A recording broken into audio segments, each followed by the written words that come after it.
નમસ્કાર, આજના સમાચાર એંગર પ્રાચી સાથે. અંકલેશ્વર જેડીસી વિસ્તારમાં આવેલા ગોલ્ડન પોઈન્ટ ખાતે આધુનિક LED ડિસ્પ્લેનું સ્ક્રીનરનું લોકાર્પણ કરવામાં આવ્યું હતું. અંકલેશ્વર જેડીસી વિસ્તારમાં આવેલા ગોલ્ડન પોઈન્ટ ખાતે આધુનિક LED ડિસ્પ્લે સ્ક્રીનનું વિધિવત લોકાર્પણ કરવામાં આવ્યું હતું. આ પહેલથી ઉદ્યોગ વિસ્તારને વધુ આધુનિક અને સુવિધાસભર બનાવવા દિશામાં મહત્વપૂર્ણ પગલું માનવામાં આવી રહ્યું છે.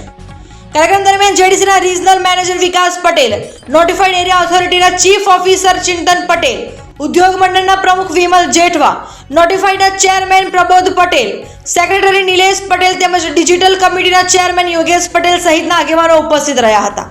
આ પ્રસંગે વક્તાઓએ જણાવ્યું હતું કે LED ડિસ્પ્લે સ્ક્રીન દ્વારા જરૂરી માહિતી, જાહેર સૂચનાઓ તેમજ વિવિધ જાહેરાતો સરળતાથી પહોંચાડવામાં મદદ મળશે. સાથે જ આ પહેલ જીઆઈડીસી વિસ્તારની શોભામાં વધારો કરશે અને ડિજિટલ સુવિધાઓને મજબૂત બનાવશે. ઉલ્લેખનીય છે કે આવનારા સમયમાં સરદાર પાર્ક વિસ્તારમાં પણ આવી LED ડિસ્પ્લે સ્ક્રીન સ્થાપિત કરવાની યોજના હાથ ધરવામાં આવી છે.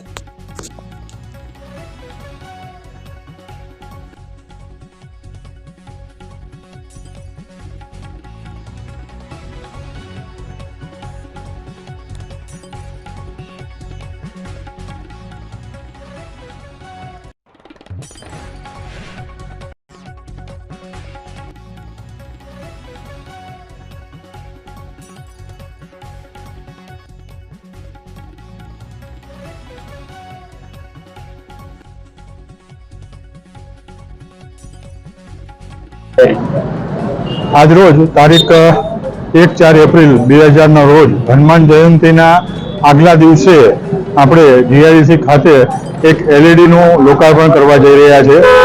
આજથી 10 થી 12 વર્ષ પહેલા મારા મિત્ર સ્વર્ગસ્થ જયેશભાઈ પટેલ અને અમે ઘણીવાર નવરાત્રિમાં સાંજે બેઠા હોય ત્યારે ડિસ્કસ કરતા કે વિમલ આવું કંઈક આપણે કોલોનીમાં કરવું જોઈએ. તો અત્યારે તો આપણી વચ્ચે ઉપસ્થિત નથી, પણ એમનું એક ઈચ્છા હતી. એ વસ્તુ આજે અમે જીઆઈડીસી નોટિફાઈડ અને અંકલેશ્વર ઇન્ડસ્ટ્રીઝ એસોસિએશનના સહયોગથી આપણે કોલોની ખાતે આ એક નજરાનું લોકાર્પણ કરી રહ્યા છે, જેની આવકથી નોટિફાઈડને ખર્ચો આપતા જે કંઈ બી આપણને ઇન્કમ થશે એ કોલોનીના વિકાસ માટે અથવા સોશિયલ વર્ક માટે વપરાશે. ધન્યવાદ. અંકલેશ્વર ઇન્ડસ્ટ્રી એસોસિએશન અને નોટિફાઈડ એરિયા ઓથોરિટી અને જીઆઈડીસીના સહયોગના પ્રયાસથી આજરોજ આ સ્ક્રીનનું ઓપનિંગ કરેલું છે. આ સ્ક્રીનથી અહીંયા નાના જે વેપારી મિત્રો છે એમને એડવર્ટાઇઝમેન્ટ અને એમની બ્રાન્ડ પ્રમોશનનો આ એક મોટો એમને અવસર મળશે.